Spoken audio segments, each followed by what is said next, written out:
Hello বন্ধুরা, আশা করি আপনারা সকলেই খুব ভালো আছেন। রেডমির দুটি আপকামিং ডিভাইস রেডমি K30 এবং K30 Proকে নিয়ে জল্পনা কল্পনা শেষ নেই। অবশেষে কিছু বিশ্বাসযোগ্য ইনফরমেশন পাওয়া গেল এই দুটি ফোনের ব্যাপারে। আজকে সেই সমস্ত ইনফরমেশন আমি আপনাদের সাথে শেয়ার করব। এই বছরের মে মাস নাগাদ রেডমি তাদের প্রথম সিরিজ রেডমি K20 এবং K20 Pro লঞ্চ করিয়েছিল, যেটা সাকসেসর হিসেবে ভারতের বাজারে আসতে চলেছে রেডমি K30 এবং K30 Pro। এমন ধরনের লিকস আসছে যাতে বোঝা যাচ্ছে রেডমি K30 এই বছরের শেষে ডিসেম্বর মাসের এন্ডেই কিন্তু ভারতবর্ষের বাজারে লঞ্চ হয়ে যাবে এবং চায়নার বাজারে দেখতে গেলে সেদিক থেকে এটি ডিসেম্বর মাসের ফার্স্ট উইকেই লঞ্চ হয়ে যাওয়ার কথা। এবং রেডমি K30 Pro যে ফোনটি আসছে সেই ফোনটি কিন্তু Q1 2020-র মধ্যে ইন্ডিয়ার বাজারে লঞ্চ হয়ে যাওয়ার কথা। সেক্ষেত্রে জানুয়ারি, ফেব্রুয়ারি, মার্চ এই তিনটে মাসকে Q1 2020-র মধ্যে ধরা হয়। অবশেষে বেশ কিছু এর স্পেসিফিকেশন লিক হয়ে সামনে এসেছে। গ্রিক বেঞ্চে অলরেডি ফোনটি এনলিস্টেড হয়ে গেছে। আগেই আমরা জেনেছি ফোনটিতে থাকবে 5 ডিসপ্লে, যেটা কিনা স্যামসাংয়ের S10 সিরিজে ইউজ করা হয়েছিল। এর পাশাপাশি দুটি ফোনেই থাকবে 5G নেটওয়ার্ক, কারণ শাওমি কিছুদিন আগেই কথা দিয়েছিল তারা সব থেকে কম বাজেটে অর্থাৎ মিড বাজেট সেগমেন্টে 5G নেটওয়ার্ক প্রোভাইড করবে। সেক্ষেত্রে আমরা আশা করতে পারি রেডমি K30 এবং K30 Pro এর হাত ধরেই সব থেকে কম প্রাইসে আমরা 5G নেটওয়ার্কে দেখতে পাবো ইন্ডিয়ার বাজারে। আজকে এই ফোনটির ফুল স্পেসিফিকেশন আপনাদের সামনে তুলে ধরবো। তাহলে চলুন আর দেরি না করে আজকের এপিসোড শুরু করি। পাশাপাশি এই ফোনটির দাম কত হতে পারে, বাংলাদেশের বন্ধুরা এই ফোন দুটি কবে হাতে পাবেন, সমস্ত ডিটেলস থাকবে আজকের ভিডিওতে। ভিডিওটি যদি ভালো লেগে থাকে অবশ্যই এটি লাইক করবেন, কারণ আপনাদের একটি লাইক আমাদের নতুন নতুন ভিডিও তৈরি করতে অনেক বেশি ইন্সপায়ার করে। আর আপনি যদি আমাদের নতুন বন্ধু হন, নিচের দিকে দেখুন সাবস্ক্রাইব লেখা ছোট্ট বাটন আছে, ওটাকে অবশ্যই প্রেস করুন। সাথে সাথে বেল আইকন এবং তার পাশে যে অল নোটিফিকেশন আইকনটি আসবে ওটাকেও অবশ্যই প্রেস করে দিন, যাতে আমাদের নেক্সট কোনো এপিসোড আপনার মিস না হয়ে যায়। আসুন আজকের ভিডিও শুরু করি।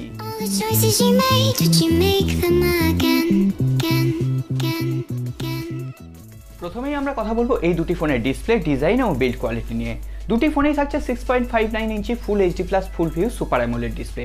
তবে রেডমি K20 সিরিজের যে আপনাকে পপ আপ সেলফি ক্যামেরা দেওয়া হয়েছিল, এখানে কিন্তু পপ আপ সেলফি ক্যামেরা দেওয়া হচ্ছে না। এখানে আসছে 5 ডিসপ্লে, যেটি স্যামসাং S10 সিরিজে ইউজ করা হয়েছিল, ভিভো Z1 Proতে ইউজ করা হয়েছিল। পপ আপ সেলফি ক্যামেরা কেন আসছে না এটার উপরে আমি অলরেডি আপনাদের জানিয়েছি। আপনারা যদি ভিডিওটি মিস করে গিয়ে থাকেন, আই বাটন এবং ডেসক্রিপশন বক্সে লিঙ্ক আছে, অবশ্যই গিয়ে একবার দেখে নেবেন। Pop up selfie camera use করাতে অনেক বেশি অসুবিধা আছে, তাই কিন্তু কোম্পানিগুলি এখন 5 ডিসপ্লে প্রোভাইড করছে।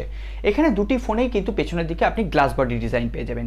রেডমি K20 সিরিজে যে ধরনের গ্রেডিয়েন্ট কালারের মিক্সারের সাথে আপনি ভ্যারিয়েন্টগুলো দেখতে পেয়েছিলেন, ঠিক তেমন ধরনেরই দেখতে কিন্তু আপনি রেডমি K30 সিরিজকেও দেখতে পাবেন। এছাড়াও পেছন এবং সামনের দিকে দুদিকেই থাকছে কর্নিং গরিলা গ্লাস 5 এর প্রোটেকশন, যা আপনার ফোনটিকে আরও বেশি মজবুত করবে। শুধুমাত্র রেডমি K30 Proতে থাকছে 90 হার্জের রিফ্রেশ রেট ডিসপ্লের ক্ষেত্রে, অর্থাৎ ডিসপ্লে কোয়ালিটির দিক থেকে কিন্তু রেডমি K30 Proতে এইটুকু অ্যাডভান্টেজ আপনি পেয়ে যাবেন। এছাড়াও ফোন দুটি কিন্তু দেখতে একই রকম থাকছে, অন্যান্য স্পেসিফিকেশনে বেশ কিছু হেরফের থাকছে এই দুটি ফোনের মধ্যে। এরপর আমরা কথা বলবো এই দুটি ফোনের পারফরমেন্স নিয়ে। এখানে আমরা আগেই জানিয়েছি দুটি ফোনেই থাকবে 5G নেটওয়ার্ক সাপোর্ট। এখানে আমরা আশা করেছিলাম রেডমি K30-তে থাকবে কোয়ালকম স্ন্যাপড্রাগন 730G চিপসেট, কিন্তু যখন জানা গেল এই ফোনটিতে থাকবে 5G সাপোর্ট এবং Qualcomm Snapdragon 730G 5G support করে না, তো সেক্ষেত্রে বাধ্য হয়েই হয়তো রেডমিকে ইউজ করতে হবে মিডিয়াটেকের নতুন কোনো চিপসেট। মিডিয়াটেক হালে একটি চিপসেট লঞ্চ করেছিল যেটাতে তাদের 5G সাপোর্ট রয়েছে, মিডিয়াটেকের হিলিও M70, যেটি একটি পাওয়ারফুল চিপসেট এবং অক্টাকোর বেস চিপসেট এবং 2.3 GHz ক্লক স্পিডে রান করে। সেক্ষেত্রে এটা মিডিয়াটেকের হিলিও P70 নয়, যেটা মিড বাজেট সেগমেন্টে, এটা মনে রাখবেন M70 চিপসেট। অবশ্যই আমরা দেখে নেব ফোনটি লঞ্চ করলে কোন চিপসেটের সাথে লঞ্চ করছে। এছাড়াও আপনি K30 Proতে কোয়ালকম স্ন্যাপড্রাগন 855 প্লাস চিপসেটই দেখতে পাবেন, যেটি একটি ফ্ল্যাগশিপ লেভেলের পারফরমেন্স আপনাকে প্রোভাইড করছে। অবশ্যই আমাদের নজর থাকবে এই দুটি ফোনের হার্ডওয়্যার লেভেলের উপর। আমরা যদি আরও কোনো আপডেটেড ইনফরমেশন পাই, সবার আগে আমি আপনাদের প্রোভাইড করব, তার জন্য চ্যানেলের সাথে থাকতে হবে। এরপর আমরা কথা বলবো এই দুটি ফোনের ক্যামেরা সেকশন নিয়ে। দুটি ফোনেই থাকছে কোয়াড ক্যামেরা। এখানে রেডমি K30-তে আপনি পাবেন 64 মেগাপিক্সেলের প্রাইমারি ক্যামেরা, 8 মেগাপিক্সেলের ওয়াইড অ্যাপারচার লেন্স, 2 মেগাপিক্সেলের ডেপথ মোড ক্রিয়েট করার জন্য এবং 2 মেগাপিক্সেলের ম্যাক্রো লেন্স। ওই একই ক্যামেরা সেটআপ আপনি কিন্তু রেডমি K30-তেও পেয়ে যাবেন। তবে এখানে বলে রাখি, এখানে কিছু ক্ষেত্রে লিকস আছে রেডমি K30 Proতে আপনি পেতে পারেন পেন্টা ক্যামেরা। সেক্ষেত্রে 108 মেগাপিক্সেল ক্যামেরা পাওয়ার কিন্তু এখনই কোনো সম্ভাবনা রেডমি K30 Proতে নেই। তো সেক্ষেত্রে আরও একটি কিন্তু ক্যামেরা সেন্সার অ্যাড হতে পারে, যেটি হবে টেলিফটো লেন্স 8 মেগাপিক্সেলের। তো দেখা যাক, এটা সময়ই বলবে। এছাড়াও রেডমি K30 Proতে আপনি ডুয়েল সেলফি ক্যামেরা পেয়ে যাবেন, 20 মেগাপিক্সেলের প্রাইমারি ক্যামেরা এবং 8 মেগাপিক্সেলের একটি ডেপথ মোড ক্রিয়েট করার জন্য এবং 5 হোলের মধ্যে ক্ষেত্রেই আপনি ডুয়েল সেলফি ক্যামেরাটাকে দেখতে পাবেন, কিন্তু Redmi K30 থাকছে সিঙ্গেল সেলফি ক্যামেরা 20 মেগাপিক্সেলের, এবং যার অ্যাপারচারও এখন রিলিজ হয়ে গেছে f1.8, অর্থাৎ লো লাইটেও আপনি ভালো সেলফি এখানে ক্যাপচার করতে পারবেন। ব্যাক ক্যামেরা দিয়ে আপনি 4K ভিডিও শ্যুট করতে পারবেন, EIS টাইম ল্যাপসের মতো সমস্ত ফিচার্স কিন্তু আপনি এখানে অ্যাভেলেবেল পেয়ে যাবেন।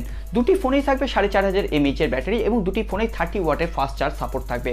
এবার কিন্তু বক্সেই আপনি এই 30 ওয়াটের ফাস্ট চার্জারটা দেখতে পাবেন, যেটা বাইরে থেকে আপনার আলাদা করে ফাস্ট চার্জার কেনার দরকার নেই। Redmi K30 তে থাকবে UFS 2.1 storage type, DDR4X RAM। 30 Proতে থাকবে DDR4X RAM এর সাথে UFS 3.1 স্টোরেজ টাইপ, অর্থাৎ পারফরমেন্সে বেশ কিছুটা এগিয়ে থাকবে Redmi K30 Pro। এখানে দুটি ফোনে আপনি ফ্ল্যাশ প্রুফ ডিজাইন পেয়ে যাবেন। এছাড়াও আরেকটি প্রবলেম রয়েছে, দুটি ফোনে কিন্তু আপনি ডুয়েল 5G সাপোর্ট পাবেন না। একটিতে আপনি 5G সাপোর্ট পাবেন, অন্যটাতে 4G সাপোর্ট পাবেন। তবে এতটা এক্সাইটেড হওয়ার কিছু নেই, কারণ আমরা নিজেরাও ভারতবাসীরা বা বাংলাদেশিরা জানি না যে কবে আমাদের দেশে 5G নেটওয়ার্ক আসবে এবং কবে আমরা সেই 5G নেটওয়ার্ক ইউজ করতে পারবো। যদি আমরা 5G নেটওয়ার্কই ইউজ করতে না পারি, সেক্ষেত্রে 5G স্মার্টফোনের কিন্তু দাম আমাদের কাছে কোনোভাবেই নেই।